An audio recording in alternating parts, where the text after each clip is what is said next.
Hello students, now in the next part in language of chemistry we have this balance equation, what information it is conveyed by this balance equation. Based on this we can actually tell about the reactants and the product, that is a very easier thing. But more than that we can even focus on what number of molecules are actually used in this setup. See over here you can say 2 molecule of NaOH reacts with 1 molecule of H2SO4 to give 1 molecule of Na2SO4 and 2 molecule of H2O. Even from this we can get the actual information about the composition of a particular molecule. You know NaOH consists of NaONH. H2SO4 consists of 2 atoms of hydrogen, 1 atom of sulfur, 4 atoms of oxygen. Same way over here Na2SO4 and 2H2O. Okay. If you know the atomic mass of this, it's easy to find out the molecular mass for this particular component. You know NaOH molecular mass to find. Here we are doing Na mass is, sodium mass is 23, oxygen is 16 and hydrogen is 1. Yeah, it will be there in our next topic in the same video. Other than that we have this H2SO4 2 into 1 plus sulfur 32 and oxygen is 4, that is 16, that is atomic mass. So here the mass came 80 plus 98. Same way you can find it out here. Na2SO4 will come 142 plus 36. So total over here is 178 and here also 178. That indicates that both the side molecular mass remains same, and that is to prove the law of conservation of mass. So through this we have already proved that this equation actually follows the law of conservation of mass, and according to this law neither a substance is created nor it is being destroyed. It is just being converted from one form to another form. Okay, now like that only we can try for many other different reactions. This is one note given in the textbook regarding this. If you are keeping a temperature and pressure at standard level, that is called as STP, 0 degree and 760 mm pressure, in that case we can it is already found that weight of a particular molecular mass of a substance expressed in gram is equal to 22.4 liter. That is especially done for a gas. So here if I say if I am having at STP hydrogen gas, so hydrogen gas is molecular mass 2 gram, 2 AMU, so that we are converting into 2 gram, and for that 2 gram also volume occupies is 22.4 liter. Why this 22.4 liter? Because the condition is STP. Same way over here it's ammonia is NH3, so actual mass comes 17 AMU, that we have converted into their gram. So that expressed in gram, that mass contain the volume, that is 22.4 liter. Now the limitation of a reaction. Based on the reaction what I have given here, might be you can say the reactant and the product, but in what condition this whole reaction is done, that we are not going to tell, that we cannot say based on this equation. So if you really want to know that particular reaction will be done in what condition, what are the concentration, what are the information, that information is not being conveyed by this equation. That is a limitation.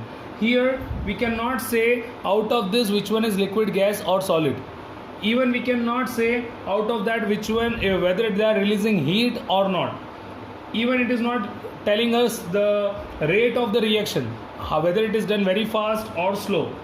Concentration, this acid is there, whether it is dilute or concentrated, that is also not mentioned. That means so many informations are there which is not being conveyed. So these are the limitation of a normal reaction. But if I am going to put over here a catalyst, that is Fe, a promoter, this is a catalyst, this is a promoter I kept, a temperature I'll keep 450 degree, a pressure I'll keep 200 to 900 atm.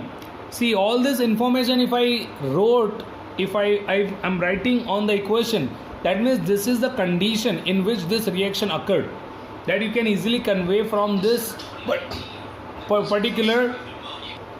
So in this reaction, all this information actually required for having the conversion of this reactant into this product. Same way in this reaction, C plus O2 CO2, that is a very simple reaction.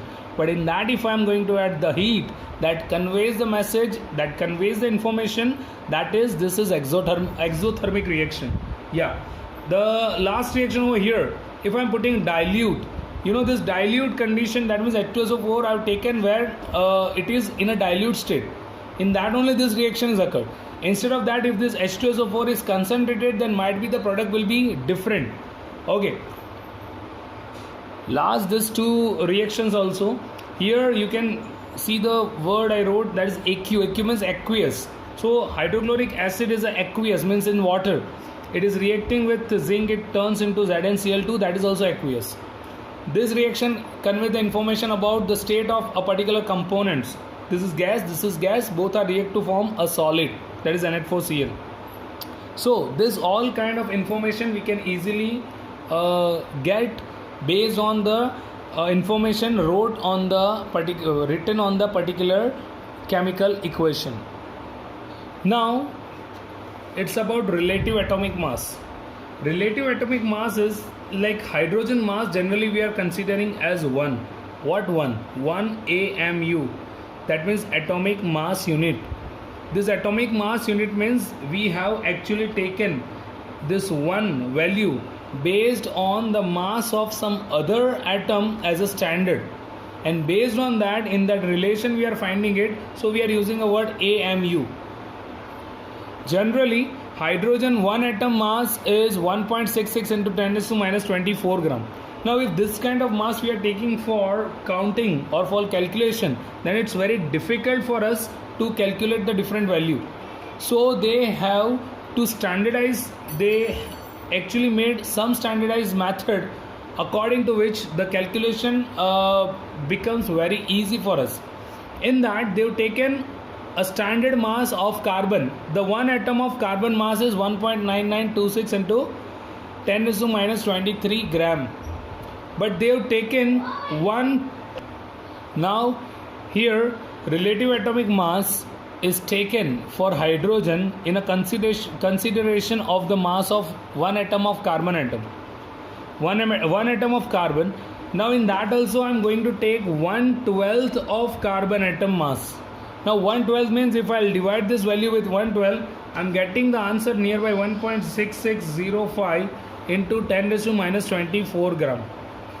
Okay, here this 1/12 of carbon 12 is selected as a standard value because all the different elements and their mass are not being easily fluctuated with the value what we are going to take here. If I am going to take this value hydrogen directly, then it won't be satisfying some of the mass of heavy elements. So they have standardized 1/12 of carbon 12 as a standard value, and based on that they have tried for finding the relative atomic mass. So the formula is relative atomic mass is mass of one atom of element upon mass of 1/12 of carbon 12. Now one atom of element, we are taking hydrogen element, so mass is 1.66 into 10 to minus 24 upon mass of 1/12 of carbon 12 is also 1.6605 into 10 to minus 24. So we are getting approximate value 1, and that's why we have taken the value of hydrogen, that is 1 AMU. 1 AMU considered as a standard and main relative atomic mass of hydrogen. So based on that, a definition is made that a relative atomic mass of an element is that particular number that indicates the number of times that atom of element is heavier than 1/12 of the carbon 12. That means if I consider oxygen mass is coming 16, what does it mean? If this oxygen mass is coming 16 AMU, that means this particular element, this particular atom, that is oxygen, the mass of that oxygen is heavier than 1/12 of the mass of carbon 12. Okay, so more than this value, it is 16 times heavier, so it is called as so it is considered as a 16. Okay, same way we can get the value of different atoms of the element, like nitrogen is 14, sodium is 23. This kind of all values are taken because this all numbers are indicating how much they are heavier than the mass of 1/12 of carbon 12. Same way, relative molecular mass, in a definition you just have to change one thing, that is instead of atom we have taken molecule, nothing else. The number of that number represents how many times one molecule is heavier than the mass of 1/12 of carbon 12 is relative molecular mass. You know, instead of atom, if you are making molecule, then it's a definition of relative molecular mass. Okay, so this relative molecular mass, if we have to find, we should know the atomic mass, relative atomic mass of a particular compound.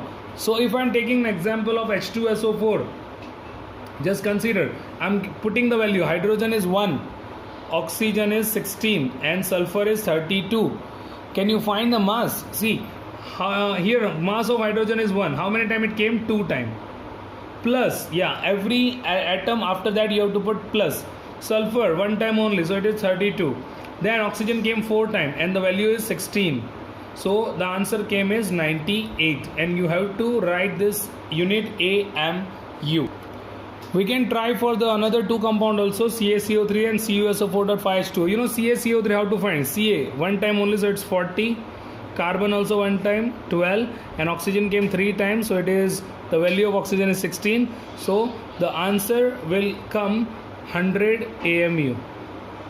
Yeah, this is the answer for calcium carbonate, relative molecular mass. We'll try to find for copper sulfate 5H2O. So Cu 64, sulfur is 32, oxygen is 4 into 16. Now afterwards you are thinking, sir, dot what to do? This is to add only, not to multiply. So you have to put plus. Okay, this dot is not like in maths it's required for, or it's applied for multiplication. It is just being added. Then phi, and this phi is applicable to whole of this H2O. So we are putting H2O mass 2 plus 18. Okay, then you can count easily. So after putting all this value here, okay, here H2O 2 plus 16, so it is 18 into 5, that is 90. On addition it will come, it comes the answer, that is 250 AMU. So this is how you can find the relative molecular mass. Now next point is percentage composition. How we are easily finding the percentage? In the same way we can find the percentage over here also. Here percentage composition of a compound is what? Is the percentage by weight of each element present in it. Each element present in it, like sodium is available 23 into 2, 46. Okay, this is the value. Now out of this total 142, 46 part is only sodium. So what is the percentage of it? So if I have to find the percentage of sodium in this, then first we have to find Na2SO4 molecular mass. Then I am going to put sodium with its mass 46, total mass 46 upon 142. Okay. So here we got the actual percentage 32.39%. Same way we can find it out for oxygen also. Oxygen is having a mass 64 divided by total mass 142. So we got 45.07%. So in this way you can easily find out the percentage for different elements in a different molecules. Now we have empirical formula. Empirical formula is actually what? It's the simplest formula which gives the simplest ratio in whole number of atoms of different element present in one molecule of a compound. Means it's about the simplest ratio. If you have a compound like this is H12O6, a glucose, you know, in this molecule simplest formula I have to make, then I'll try to keep 2 common, I'll try to keep 6 common, and the formula becomes CH2O. Yes, as I kept that 6 common, the formula is actually CH2O. This is called as empirical formula, the simplest formula. Yeah, in the same way, easier way, because here it actually gives the information that carbon is to hydrogen is to oxygen ratio is 1:2:1. This is the simplest ratio or information we are getting from the empirical formula. So you can try for many different compound like that. You can try for C4H10. C4H10, over here answer will come C2H5. Yes, this is the empirical formula. If you will try for CH3COOH, yeah, you might be confused like how to count for this. So here in this you just count what is the total number of carbon. So you can write 1 and 2, hydrogen is 3 plus 1 4, and oxygen is 2. Now can you make it simple? Yeah, definitely. So you can make it CH2O. This is what empirical formula of CH3COOH. So this is the simplest thing given in the book about finding the simplest formula from a given compound. So these are the points we have covered in this video. Thank you all.